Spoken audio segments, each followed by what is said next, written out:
Hello, আসসালামু আলাইকুম রহমতুল্লাহি বারাকাতু। আমি তারেক রহমান বলতেছিলাম, বাংলাদেশ প্রধান মন্ত্রী। আপনি কে বলছেন? দয়া করে পরিচয় দিয়ে কথা বলেন। ওয়ালাইকুম আসসালাম রহমতুল্লাহি বারাকাতু। আমি সজীব ওয়াজেদ জয় বলতেছিলাম। ভাই, দেশ তো সংকটের মুখে। আমরা থাকতে কিন্তু এত সংকট ছিল না ভাই। তোমরা যখন দেশ চালাইছিলা, জনগণ দেখতে আসেনি দেশ কেমনে চলছে। তোমাদের তেল দরকার, নিছো, ঋণ করছো। তোমাদের টিকা দরকার, ঋণ করছো। তোমাদের বিদ্যুৎ দরকার, ঋণ করছো। আবার এই ঋণগুলো বাংলাদেশ কখনো দেখে নাই। বাংলাদেশের মানুষ খালি কি ছলছলা চললে হয়েছে, কিন্তু শোধ কিন্তু তাদেরকেই করতে হয়েছে। ঋণ করি আর যাই করি, দেশের মানুষ কিন্তু শান্তিতে বসবাস করছে, কোনো কিছুর অভাব হয় নাই। এখন তো বিএনপি আসার পর এত অভাব কেন? কারণ ওই কথাটা বললাম কি, তাহলে এতক্ষণ তোমাকে আমি বোঝাইলাম। তোমরা চুরি করে চলো, আমরা চুরি করে চলি না। তোমরা ঋণ করে দেশ চলো, আমরা ঋণ করি না। এটাই পার্থক্য।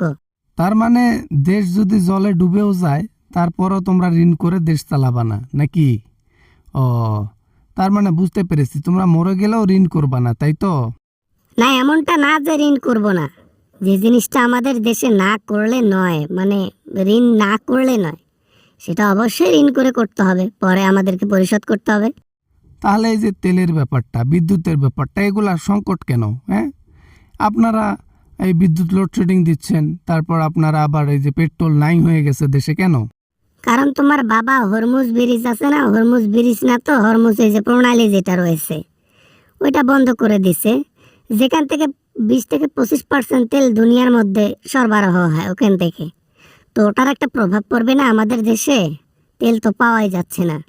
বাবা না, মানে দেখেন, আপনি কিন্তু আমার বাবা তুলে কথা বললেন, আমি কিন্তু একটু মন খারাপ করলাম। আমি বুঝতে পারি যে হরমুজের কারণে একটু সংকটে আছেন। তো বুঝতে যখন পারেন, তাহলে আবার বলেন কেন, জিজ্ঞাসা করেন কেন?